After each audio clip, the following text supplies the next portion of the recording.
Oh, yeah, the Ghostman and Demon Hunter show is rocking its way on the supernatural scene. It's drive time paranormal broadcasting without the driving or the timing. Just go to www.ghostanddemon.com. Think you know what goes bump in the night? You ain't heard nothing yet. Each week we'll be bringing you the best and the worst kept secrets in the paranormal community. Yeah, us, the Ghostman and Demon Hunter, Sunday from 9 to 11 p.m. Eastern Standard Time. Ghostanddemon.com. The Ghostman and Demon Hunter show is beyond the normal broadcast.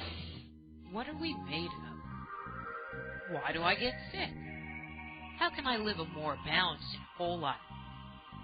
These are just a few of the questions explored each week by naturopath, medical intuitive, and clairvoyant Dr. Rita Louise on Just Energy Radio.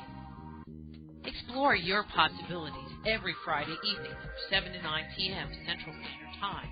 Join us at justenergyradio.com.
Interested in ghosts?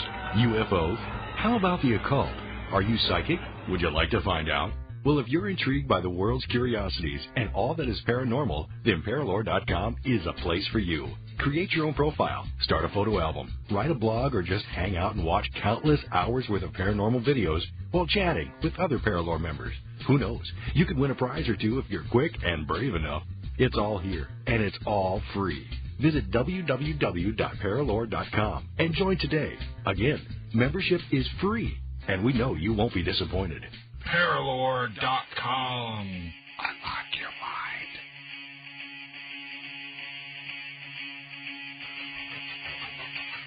This is Ghostly Talk.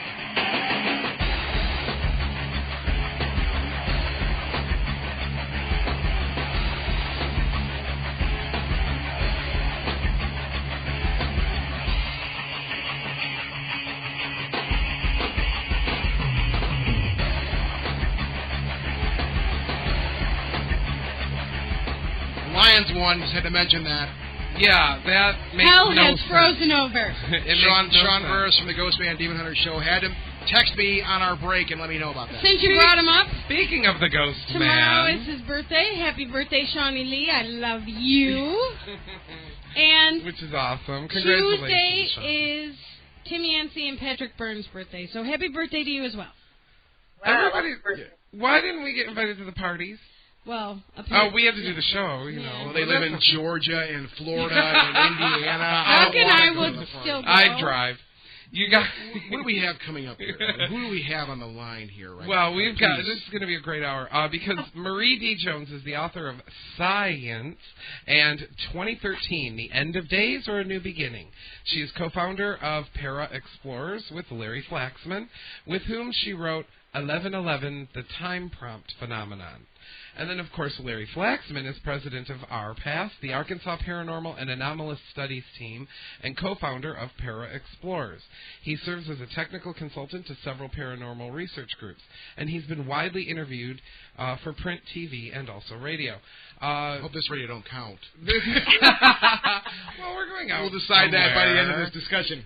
But what we're talking about, what we're going yeah. to talk about is the new book, The Resonance Key. Mm-hmm. But I think we'll get into a whole bunch of stuff in this upcoming hour. The websites are www.mariedjones.com and of course, www.paraexplorers.com. And those will be permanently linked up over at ghostlytalk.com. Yeah, for sure. Marie and Larry, welcome to Ghostly Talk, and good luck.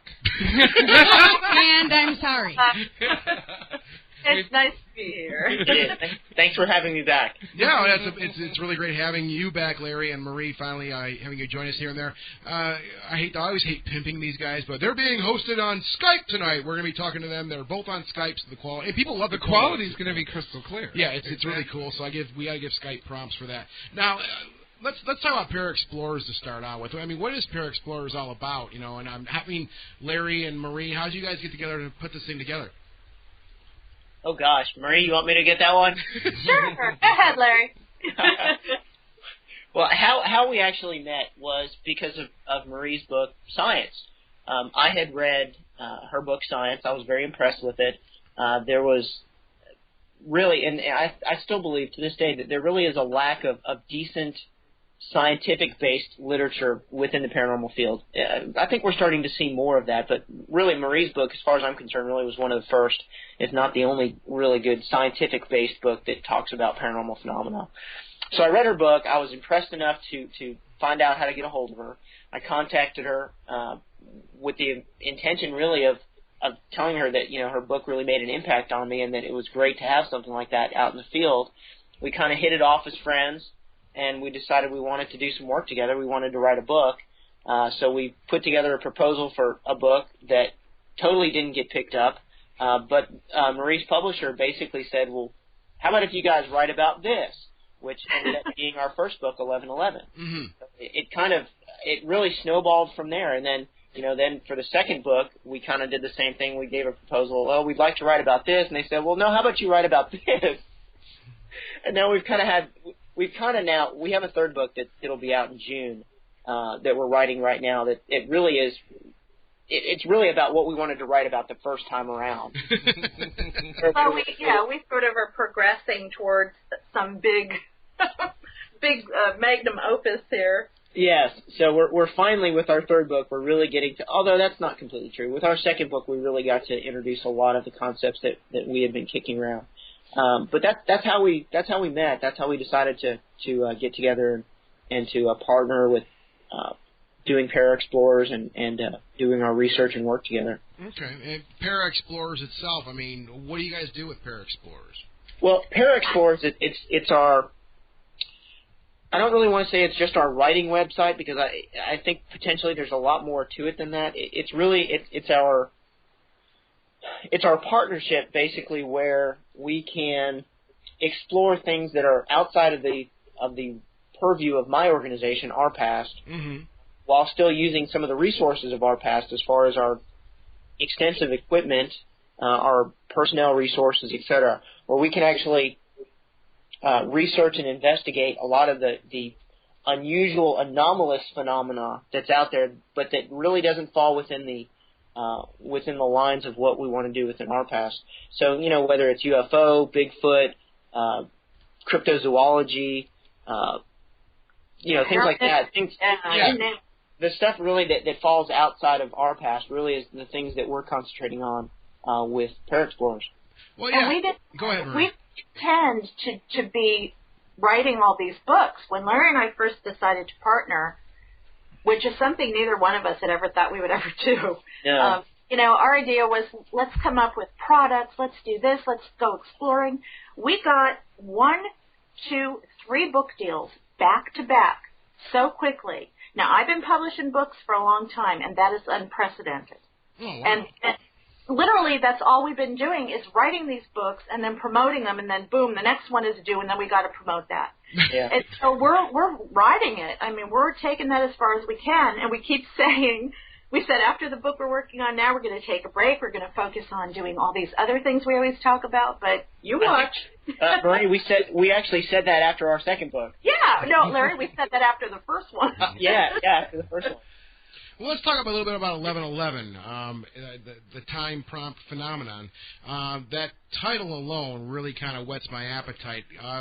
Let's talk a little bit about the book. What's it based on? What you guys got? What got you guys started on this? Well, this was it was an idea, a counter idea from the publisher. Well, yeah.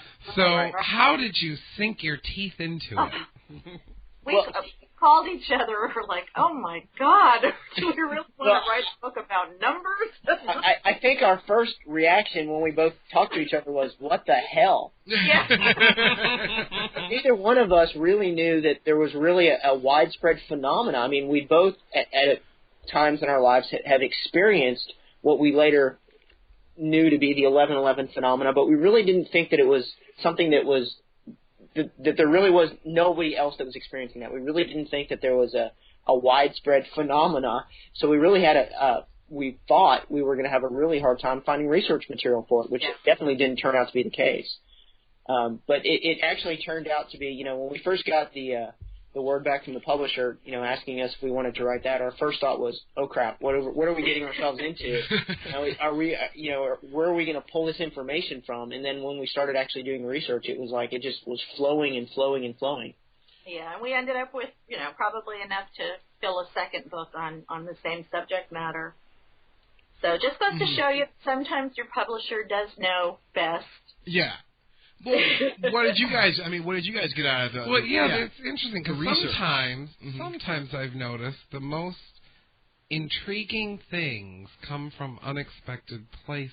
Yeah. So I mean, if you're running along and you're like, we want to write a book about, and I don't know, widgets. Widgets everywhere. Widgets are, even Hannah Montana advertises widgets. We want widgets, and then you take that and they go, well, that's a good idea, but no, I think you should write about 11/11. It's like, wait, this is left field.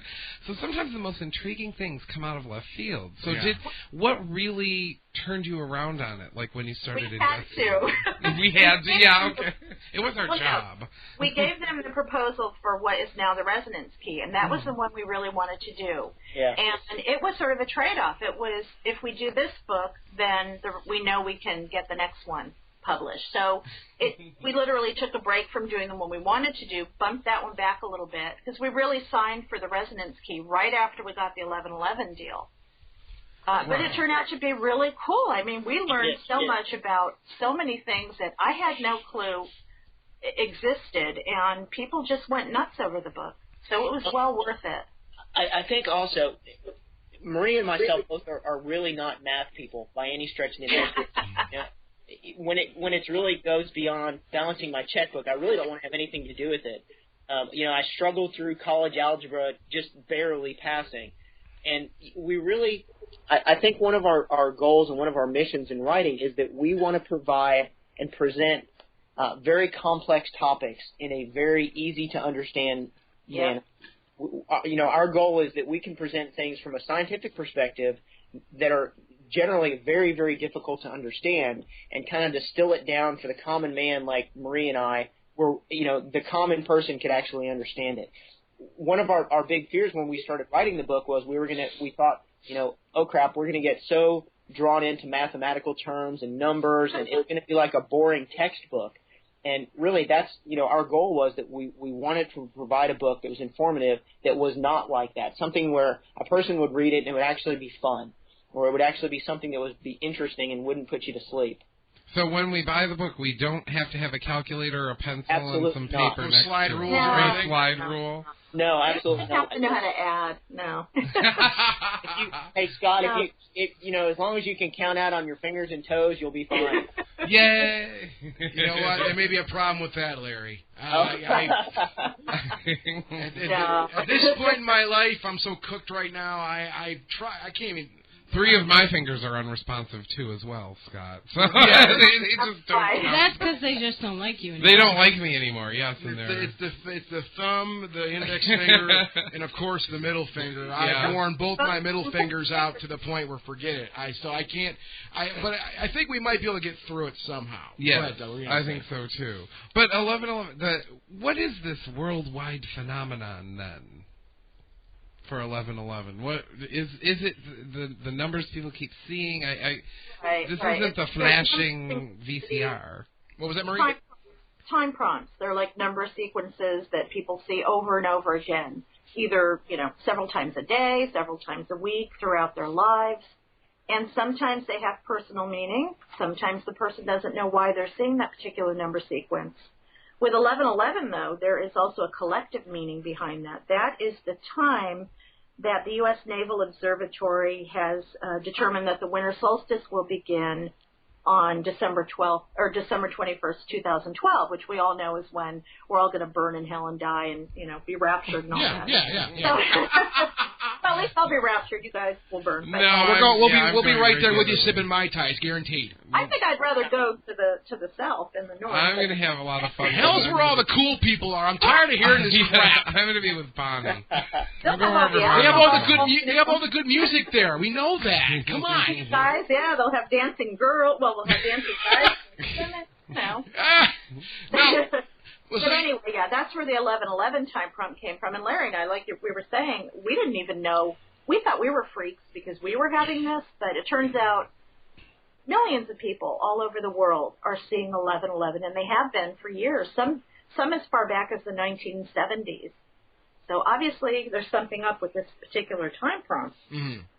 Well, and I mean, we've heard of this before, and it is a worldwide thing. People, even like you just said, even back as far back as the 70s, have been seeing these numbers. And I've in other situations too. We've talked to other people that, it isn't just 11/11. There's other numbers. That say. Yeah. Definitely. 11/11 is probably one of the more common ones that people will experience. Interestingly enough, when Marie and I were writing the book, I think we became kind of hyper aware of 11:11. It seemed like every time I would look down at my watch or look at my cell phone, it'd be 11:11. Many times, we would send emails to each other, and Marie would reply back, or I'd reply back, "Hey, did you see the timestamp on the email?" And it was exactly 11:11. That happened more times than I think we can keep track of.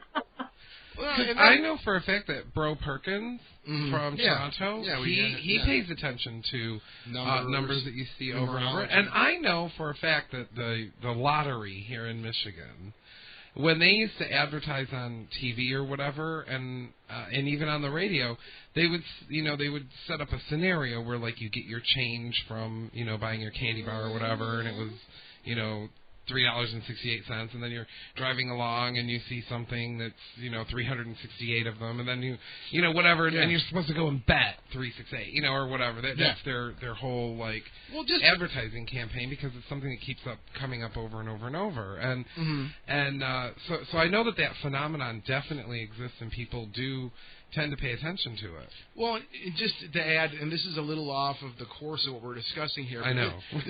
It always is. I always screw up a conversation. Me too. I'm the worst segue person on the planet. But I have to mention this because you were talking about being hyper-aware, Marie. And, a lot, especially with numbers, I'm sure when you guys were immersed in this work, you do become hyper-aware. And I don't know if it's being drawn to this number set or whatever it may be, but just yesterday, and this is not numbers at all, but it was a person.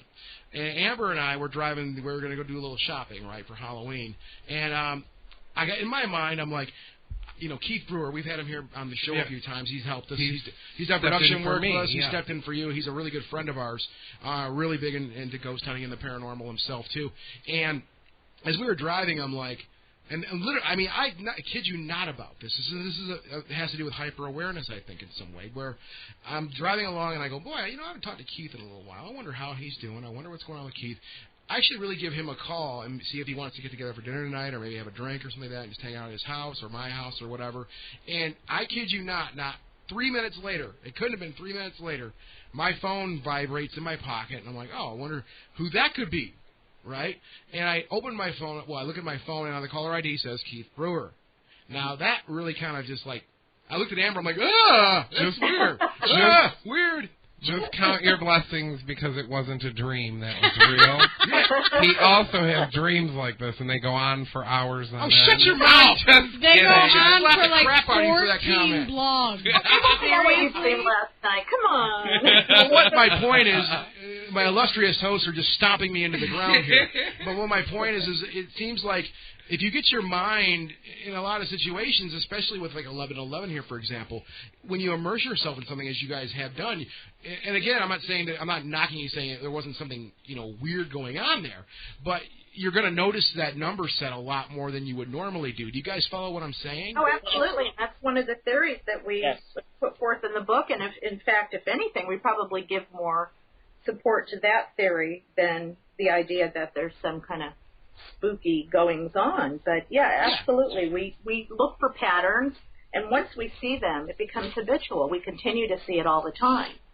Yeah, no, and he took my notes. I took their notes. I took Doug's notes and threw them off the table. Yeah, guys, don't just say so you know. there, because I didn't even rate notes tonight. You're going to start an on-air fight, and this is not being professional at all. It won't be the first on-air fight that you'll lose. How does any of this... Hey, give Bonnie her notes so she quits her whining over there. No, but again, it is that hyper-awareness I think you guys are talking about. And it sounds like we're all on the same page with this kind of stuff. Doug, what do you have to say about that? I have to say, what does this do with Resonance Key? I want to talk about their latest project. Let's get into that, though, because you guys have been project after project after project lately. So tired. I know how that is. I'm looking at tickets to Costa Rica, honest to God, for a vacation. Got my passport papers filled out. I'm ready. I have an actual passport, so if you accidentally hit 2 on that ticket, that's fine. Oh, I can't wait. God, the Resonance Key, though, I mean, the name Resonance always just grabs me also as far as studying resonance itself.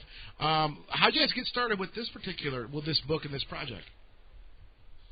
When I wrote science, there were 3 subjects that people kept coming up to me and contacting me and saying they wanted to know more about. Mm-hmm. And resonance was one of them. And I started to see it more and more in the scientific community, but not in the paranormal community. And yet I knew that there were connections. And so when Larry and I talked, we both realized that that was something that we really felt was on the cutting edge, and it was just about to explode into everybody's awareness. Mm-hmm. And so we decided to be the ones that put it there. Okay. Well, thank you. Yes, well, somebody had to do it, you know. But in a 2 minute, because we have 2 minutes before break. Yeah, we gotta go to break. 2 minute explanation. I want you to grab me about no, not like that, Bonnie. I'm sorry, I took you to a bad place. Yes, We're just grab you. I want you to grab my interest and tell me about resonance key and what am I gonna what do I get out of it? What does it mean to me? Describe it for me. I'm not really sure you could do really justice to it in 2 minutes, but well, that's what the next half hour is for. Suffice it to say, we both believe that resonance plays a very integral role in our reality. Whether it is our latent reality, what we see, very much three-dimensional in front of us, mm-hmm. Or whether it's an explanatory agent for much, much more. We really believe that resonance and frequency, specifically of resonance, can explain pretty much everything. Whether you guys are in the paranormal world, so, you can certainly understand how we believe that resonance may be the key to a large percentage of what people experience as paranormal phenomena. Not probably everything. We definitely believe that there's more to it than just that, but it definitely may be a major player in what's going on. It might be a mechanism by which what we're calling paranormal phenomena manifests. Yeah. So is resonance energy? It's vibration. It is. It's vibration. It's energy. It's really resonance. It's a very all-encompassing word. It really everything resonates. From mm-hmm. the tiniest atom to the largest whale that's on the earth. Everything is made up of particles, and every single particle or every piece of atom, every atom that's in a object resonates. Everything vibrates. Right. Nothing is solid, and taking that to the next level. If nothing is solid, then, what does that mean about reality? We think of reality as being these solid objects all around us, but that's not the case. Well, I think that maybe our reality as far as this heavy, dense world we live in, or this reality we live in, that I think that's going to happen for the next half an hour. But, this yeah, you're right. Everybody in this reality of whatever we want to call it, we look at everything as, well, it's solid.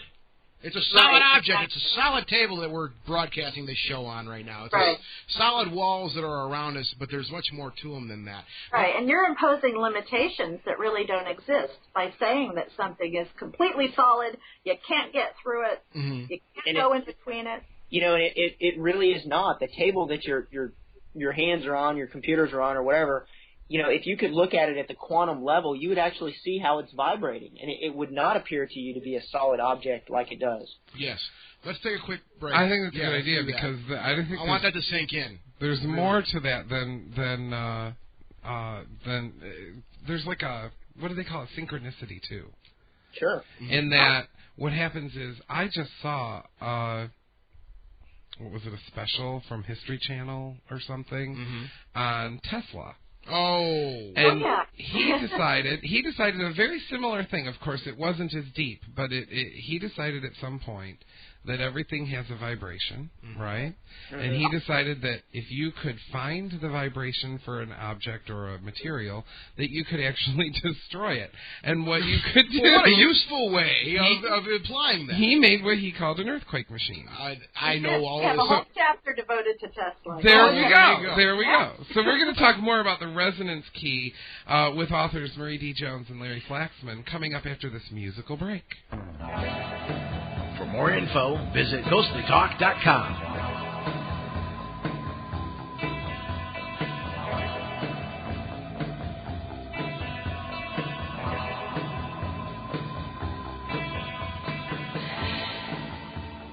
Have you ever wanted to learn a second language?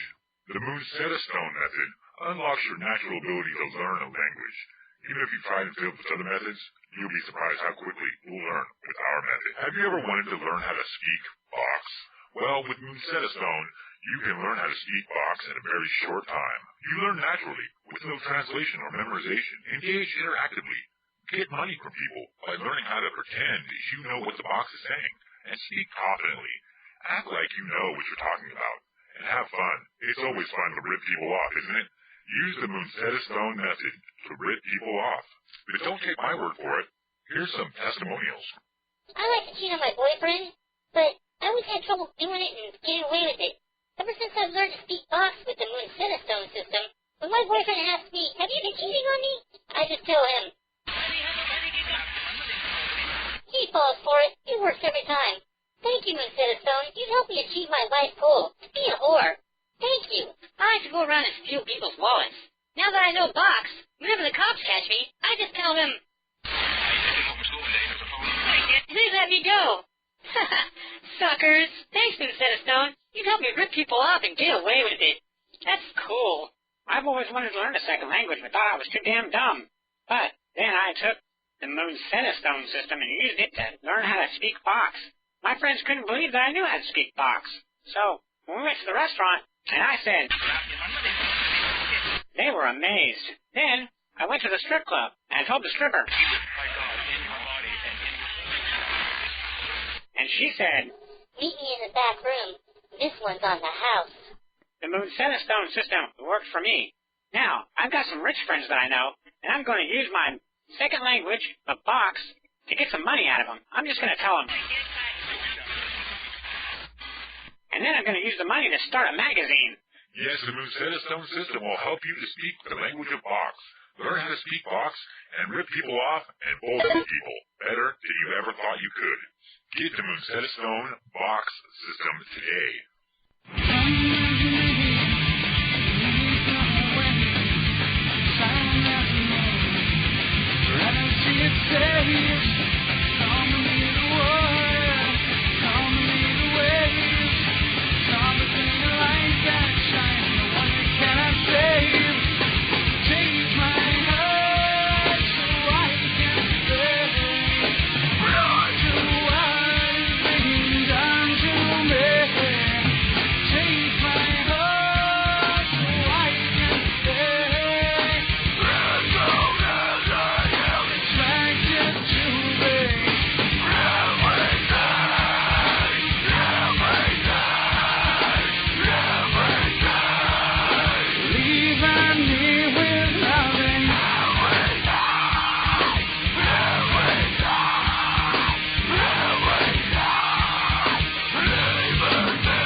having some fun on the break.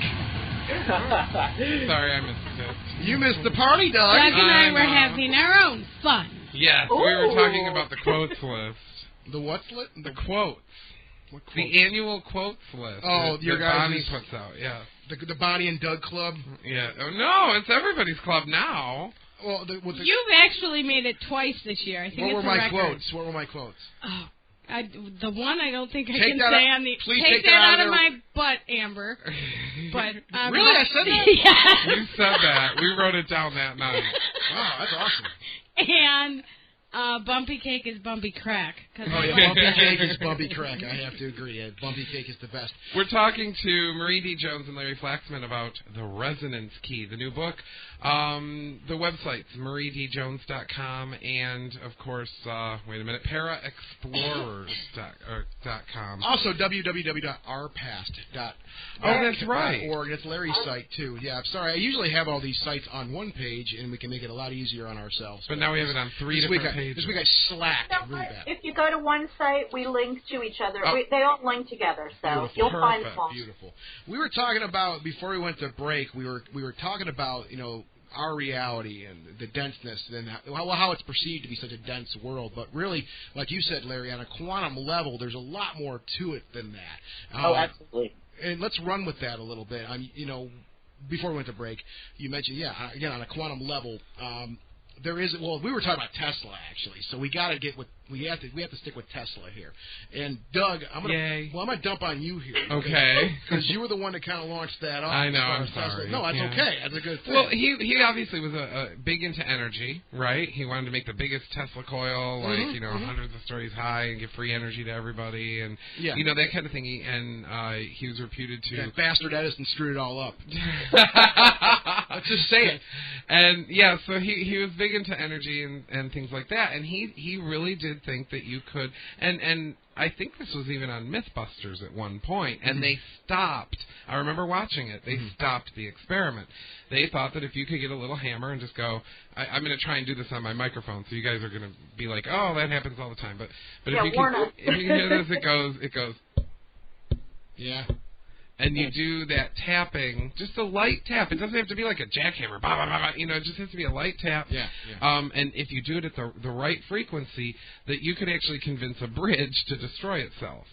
And they did that on Mythbusters, and the bridge engineer guy said, okay, that's enough, stop it. Why don't you do the thing, like, why don't they just do the thing like Dune, where they just went, Rah! And they yelled at it and it fell apart? Well, I don't know. I didn't ask. You guys have a whole I'm sorry, that was dumb. Well, you guys have a whole chapter, though, in the Resonance Key. So, was he onto something? Oh, hell yeah. We called it Behind the Resonance Renaissance, and he was probably the Renaissance man. I think he was probably at the forefront of resonance research. He didn't start it, but I think he took it the furthest of anyone, probably even today, too. I don't know, Larry, you might disagree with that. But. No, I definitely agree. I mean, he is probably, Einstein is probably one of my favorites, but I would say Tesla is probably the original. He's more maverick. Well, Tesla was a hands-on kind of guy. And as we know, Einstein, he was a theoretical physicist. He thought about everything. He thought about everything. He couldn't figure it out necessarily. He'd get people to do that. And don't get me wrong. It's important. It's very important. He had really cool ideas, which we were talking about on the break. And right? he had some really cool hair, too. Yeah. But, Tesla actually would, he could theorize these things and apply them. That's how brilliant the guy was. He is, in my opinion, he's my favorite. I'm a huge Tesla fan. I'll always be a huge Tesla fan. Even to this day, I think there's probably things that Tesla experimented with and that was able to come to fruition that have been classified by the government that we'll probably never find out about. Yeah, absolutely. Oh, yeah. And, I believe that. Again, I think it's because he saw, as far as resonance is concerned, he obviously saw more to what that table was in front of him as what what he saw was different from what we saw. Right. And he always thought through these things.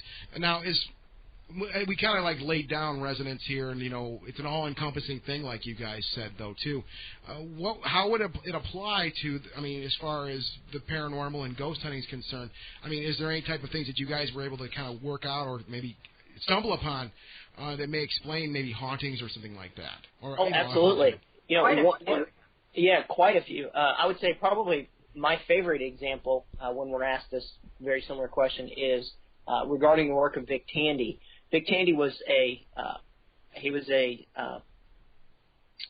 what was he exactly? He was some type of an engineer. Right, and he found Radio Shack, the corporation, Radio Shack. He was one of the founders of it, or his family, or something. But yeah, Vic Tandy, he was a professor at Coventry University. He was also an engineer by trade. One evening, he was working in his. Do you guys know this story? No, we don't. Let's hear it. Okay, all right, cool. I didn't want to be repeating this. No. Well, one evening, he was down working in his lab, and apparently Mr. Tandy was an avid fencer, which here in the U.S. we really don't have a whole lot of, but fencing is a big sport over in England, and it's basically people trying to stab each other with these long swords. Oh, yeah. It sounds like an awesome sport. I wish we did have that here. Bonnie wanted to try that on me. I wish we had that in Ghostly Talk. Poking each other. So you could spear Scott? Yeah. That'd be fun for me. Thanks, Larry. Encourage her. I really don't need it, but thank you. One evening, Mr. Tandy was down in his lab working, and he was in the process of straightening his fencing foil. The foil is actually what we call the sword, but they actually call it a foil over there. Mm-hmm. It's a long, straight object. He had it in a vise, and he was apparently trying to straighten it out. I think in your sentence you need to put working in quotes. You said he was in his lab working, and you needed to do the air quotes. Yeah, because that's pretty much what I do when I work with air quotes. His hobby stuff. Yes, exactly. Well, the lab that he worked in was reportedly haunted by many, many people. People have had various experiences at this place, so people had believed this to be a haunted location. Well, he's there working late at night, and he was a very skeptical individual. I say he was. He passed away a couple of years ago, and I actually had the honor of talking with him a couple of times before he died. But he, out of the corner of his eye, he was sitting at his desk. Out of the corner of his eye, he saw a black shadow moving from behind him. He kind of had that sense of somebody watching him, and when he turned to look, he saw what he believed to be a black shadow moving. So he looked around, couldn't find anything, looked around some more, still couldn't find anything. So he really wanted to explain it from a scientific perspective, what was happening. He didn't believe in ghosts. He didn't believe what he was experiencing was, really a haunting. Mm-hmm. He was very much wanting to see evidence of what it was. Well, it ends up, long story short, they ended up discovering that they had done some duct work in the lab a couple of weeks previous, and apparently there was a duct, an air duct, that was immediately over the top of the vise where his fencing foil was attached. And what was happening was when the air would kick on, it was vibrating the foil. And it was vibrating the foil in a way that caused it to vibrate at a infrasonic frequency. And what they were able to finally determine was the specific infrasonic frequency that was occurring from the metal vibrating back and forth in the vise was causing the water within his eyes basically to vibrate. So there was a physiological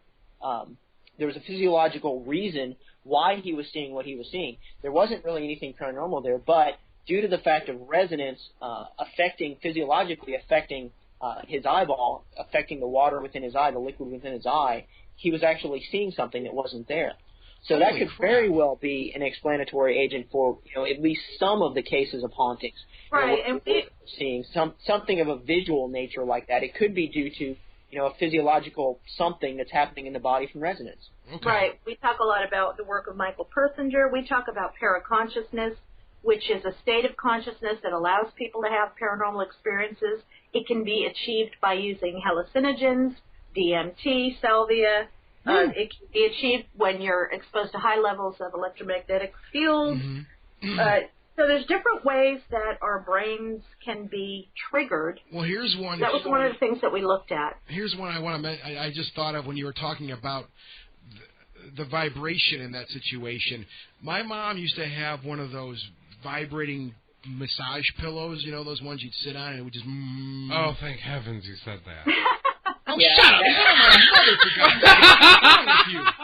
that could have really gone the wrong direction. No, we're not. I'm trying to make a good point here, and these two potty mouths. Hey, look, you said vibrating. You know how my mind works. As soon as you said that. Listen, we're running out of time. We also had similar. Okay, yeah. It was a pillow, had a battery in it. You lay your head on there. What I used to do is I'd watch TV on the couch, and I'd put my head on this vibrating pillow, and it would make my head go, you know. Oh, so you could just see everything all jittery. No, it was a trip, because you put your head on the pillow, and the TV screen would start doing, like, the wavy thing. And maybe that's the same thing you're talking about there, Larry, where the water in your eyes starts to rattle a little bit, and it gives you that weird, response with it, the way the screen was doing the same thing. It could be, another aspect of paranormal phenomena. Paranormal investigators strongly believe that EMF, is the sign of a ghost. Well, I can tell you it's not. And of course, when we get actually into talking more about that, we can talk about that later. But high EMF levels, which is a form of resonance, it's a form of energy, a form of frequency resonance. There's physiological changes that occur within the body from that. I could personally, I joke with Marie about this. I could be the poster child to this. I had a very interesting experience on one of our investigations due to high EMF. I didn't think that I had any ability to be influenced by EMF at all, but apparently I was. But EMF can certainly affect your brain function. It's kind of like in the military they use something called chaff. I don't know how you pronounce it. The jet fighters use it, and it's bits and pieces of metal basically that confuses radar. Where when the radar signal bounces off the chaff, it returns back all these weird, unusual signals. Well, EMF is very, very similar to that in that your brain can get confused by what occurs from the EMF. So an EMF field basically can make you perceive things that are not there. The work of Dr. Michael Persinger, where he's actually stimulated the temporal lobes of people using EMF, electromagnetic fields, and targeting specific brain areas, has elicited very much the same thing. He's able to produce what he's called the sensed presence, which in paranormal parlay would be shadow people, visual apparitions, things like that. So he's actually been able to create that in people by zapping their brain. Well, this is going to upset people, guys. Sounds very much like the fritzer the brain fritzer. Yeah, the brain fritzer that they used down in Virginia. But this is, and we've been talking about, the EMF phenomena here for a while, too. And a lot, you guys aren't the only ones, I have to say, that I agree with on this. As you said a minute ago, Larry, EMF field, well, there's a ghost. It's got to be a ghost, guys. There's a ghost here. And it's unexplainable. People are using this as their centralized means of detecting a ghost. First of all, you can't detect a ghost. What's really interesting about that? Who came up with that in the first place? Somebody who wants to sell EMF meters. What do you think? I think the Tri-Field Corporation. The EMF meter, really, the design of that initially was designed. Well, most EMF meters that are consumer grade level stuff were initially designed for being able to determine levels of EMF put out by your cell phone or by your microwave. They really weren't designed for, quote, ghost hunting. But whoever came up with the idea that a ghost, or whatever you really want to call it, emits an EM field, or there is some type of an EM field associated with that. I mean, really, there's been no scientific evidence to really show a correlation between a high electromagnetic field and a true unexplained phenomena. That something, when I say true unexplained, I mean something that can't be explained any other way. Yeah, by your brain. Well, I mean, my favorite story is always going to be the one from Doug from New York with Chris and Jonathan when they were where there was a high EMF field coming off, and they were very briefly. So there's a ghost here. Oh my God! Well, our friend Jonathan is a master. He works on it. I mean, he fixes airplanes. He's a master electrician. The guy has got. The other guy, Chris, is a scientist. He's a mad scientist. He's a chemist. He's a mad scientist. Absolutely mad. So these are two guys you can't get too much by, right? And they were able to dig into the floorboards and go, okay, yeah. Jonathan said, "This is you got unshielded wire here, but it's literally hanging out exposed. That's the ghost." And they didn't want to believe that, but point is is that, there's a good example of detecting something like that and going, well, yeah, here's a way to explain it. This is not a ghost, all right? Absolutely. So, and I would say probably almost 99% of the investigations that we do, and we do a lot of investigating, we've got some unbelievable equipment. We've got, over $250,000 worth of equipment that we use. And, with the equipment that we've got, we're able to explain probably about 99% of what people consider to be a paranormal event or a haunting due to environmental effects such as that, unshielded wiring, breaker boxes that are not shielded, things like that, where there's not anything paranormal that's occurring, but it's an environmental stressor basically that is affecting us. It's physiologically affecting us. So our perception is something that, it's outside of our normal realm of what's normal for us. So we label it paranormal, but it's really not paranormal for the most part. It's just, it's anomalous. It's something that's anomalous. Exactly. Right. And we've run into the same kind of things where we're like, well, you know what? We've done everything we can here to rule this thing out, but we can't. And we're not going to run to the Sun Tribune or the National Enquirer and go, oh, my God, we have proof right here. But we're going to, hold on to that and maybe talk about it on our show here a little bit. Whatever, Proof is absolutely meaningless. If you cannot show me the cause of that, it's meaningless. Mm. I think there's all kinds of stuff that goes on, but if you can't tell me why it's happening, how it's happening, what the mechanism is, and repeat it also. Yeah, I don't care how much proof you have. I don't care how many EVP you have. I don't care how many videos you have. Show me the cause. That's all I care about. Well, that's why I don't even refer to the stuff that we've gotten in the past as evidence anymore. I just say, hey, this is some stuff we have. Because what is it evident for? What is it evidence of? It's interesting stuff. It's cool stuff. But it isn't evidence by any means, really, if you think about it. So no, but, no, I was just going to say, if you look at, I wouldn't say every paranormal group that's out there, but there's a lot of paranormal groups that are out there that, that is more than proof enough for them. Oh, yeah. Really, for me, and it sounds like you guys as well. Well, they need something to put on their MySpace page. Come on, Larry. Right. But you know what? Larry and I are asking the questions. Is this interior?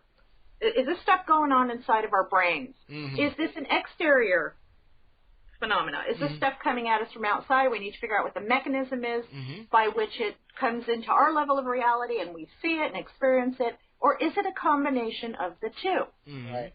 And until we start asking those questions, I don't care. You can show me a video of a ghost, doing a tap dance. I don't care. Show me the money. Show me the cause. That's what it comes down to, though, really is, everybody sitting in this room and, you guys, talking to us right now, I know we've seen things that, someone who doesn't study this stuff, on a regular basis, it would freak them out probably. I've seen some stuff that startled me, that sent a chill down my spine. Sure. But really, at the end of the day, I'm not like running with it going, okay, we got to have this person on the show. We need to talk in depth about this. We need to really get in. This is the main. No, it's like, well, you know what? It's a very cool little thing you have there, but can you repeat it? That's my big thing. Can you repeat it? When you look at it, if you look at things from a scientific methodology, you look at it from the scientific perspective, is there repeatability? No, there's really not. For the most part, groups, even my group to some extent, have this as an issue. There's control issues. First of all, is the environment exactly the same in a repeatable fashion every single time that you've gone there? Well, no, generally things change. That's impossible to do. It's absolutely impossible. It's not a controlled lab environment, so it's damn near impossible to do it. Mm-hmm. Is there a way that you can completely eliminate any external influence that may be occurring? No, generally not. It's pretty difficult. We have some equipment. We have a Faraday cage that we use, for instance, and some things like that. But there's really no way. The whole paranormal thing, it's kind of like it's a mystery wrapped within a riddle. I'm not so sure that we'll ever actually get 100% of the answers. We won't. Because there's no way to scientifically test the phenomena completely. No. I think we can explain a lot of what's going on, but there's definitely still some things that you leave yourself scratching your head saying, how do you explain this from a black and white perspective? And I'm not sure that it'll ever be done. You can't do it. We've been saying it here for years, guys. You can't. But you know what? We're driven to do it anyway. We're driven to look anyway, seeking. But the problem is we're not going to get anywhere close to even attempting to come up with a viable theory unless we stop spinning our wheels, doing the same damn thing over and over again, getting the same damn results, and try to break out of the box a little bit. And again, it's this emphasis on the effects that drives me nuts. I'm on Twitter all the time. I love Twitter. It's so fast-paced. And I get to see what all these paranormal groups are up to. And I just want to crack up. They're all doing the same We've thing. had that SVP, yeah. And I'm like, okay, you know what? A long, long time ago, human beings pretty much determined that there are things going on an unseen level that we don't understand. Right. Duh. Show me some good, solid ideas about where those things might be originating from and what are the mechanisms by which they are using to get here. Well, Marie, I have to say, and Larry also, unfortunately, per usual on this stupid show we do, we never... No way! We get yelled at all the time, like, why don't you have that longer, you dumb moron? And we're like, well, maybe we should start taking their advice. Well, apparently I do the complaining. You complain a lot. That is how you talk. That is what I sound like. Yeah. Right. Yeah. But I have to say, though, unfortunately we are at the end of the show, but that statement that you said, Marie, and Larry, your points also, they are truly inspiring. I really want to tell you guys that by listening to what you guys have to say about this. This is what it's all about. And we talked briefly on the break before we came back here for this last segment, and we did talk about those things. And it really is inspiring to know that there are people out there that, that are in, like, look, I'm here for the ideas. I'm here to learn. I'm here to grow, and that's why I think there's so much more to this field than just, again, I hate to say it, matching T-shirts and MySpace pages and things like that. I've been saying it for years. Yeah. But it is truly inspiring, and I really mean that, saying that. I don't say that to every, you know that, Doug. I don't say it to every guest that comes on here. It is inspiring. Well, back on and we'll finish this conversation. We should. I like that plan. We didn't actually talk about the book. Well, we... Let's talk about the book briefly, though. Let's do that. Where can the book be found? Barnes & Noble, Books A Million, pretty much any of your finer bookstores, or you can buy it online at Amazon.com. Okay, great. Yeah, I'm sorry. You know what? That really sucks. We didn't talk that much about the book. Yeah, we tried. You guys have to have us back on. Just like ghost hunting, whenever I go out ghost hunting, there often is a large part of the night is talking around the subject about everything except but you got to understand all that, So. But it's all related. The books are The Resonance Key. That's the current book, and then of course the one before that, 1111, The Time Prompt Phenomenon by Marie D. Jones. And regardless of that, we did cover a lot of stuff here. And Larry Flaxman. Yes, we did. We did hammer through He that. said things that needed to be said. Oh yeah, and that's what we do here. We were talking, we were talking about that earlier in the show here. Well, you know what? We're a new kind of thing here. We've taken 2009 and we've run with it, I think. And these are the people we like to talk to, Larry and Marie, because it isn't about spinning our wheels anymore. And you can only talk about ghost hunting and things like that. There's ideas out there that need to be explored, and that's what we're trying to do on this show now. So thank you, Larry and Marie. Thank you. For proving our Thank point. you. Yeah, Great. Hang on the line. As usual, you guys were a blast. Oh, That's not the first time I've heard that. Yeah. Hang on the line for one thing, guys. Don't leave us just yet. We're just going to close the show out here. Hang tight. Excellent. We got to talk about the. A lot of people we talked to. Well, we got to not talk about the resonance key. We got to talk about. We talked about it. Not Area 51. We talked about UFOs. Roswell. That's it. We talked about Christ's sake, you got the notes right in front of you. I'm not looking at them. You take them away every time you look at them. We got to talk about Roswell, and of course we got to talk about the upcoming Chicago Ghost Conference. We're going to be there full force. We're going to be there this upcoming weekend in Chicago at wherever. The Portage Theater. The Portage Theater. Thank you very much. And so it's been quite a show. I really, really love it. Had a lot of fun. Of Good course, to be back. you guys. We're going to be gone next week again, though. Gone next weekend, Sorry. but it is October starting. And we're working just full. a few days. So busy season for us paranormal dorks. So. Thank you everybody for listening, and thank you everybody for coming out and sharing your ideas. Absolutely phenomenal show tonight. I think it was hilarious and fun and quite a ride. Educational. Just in time for October. I am Doug. I am Scott L. And I'm Amy. And we'll see you when we return in 2 weeks.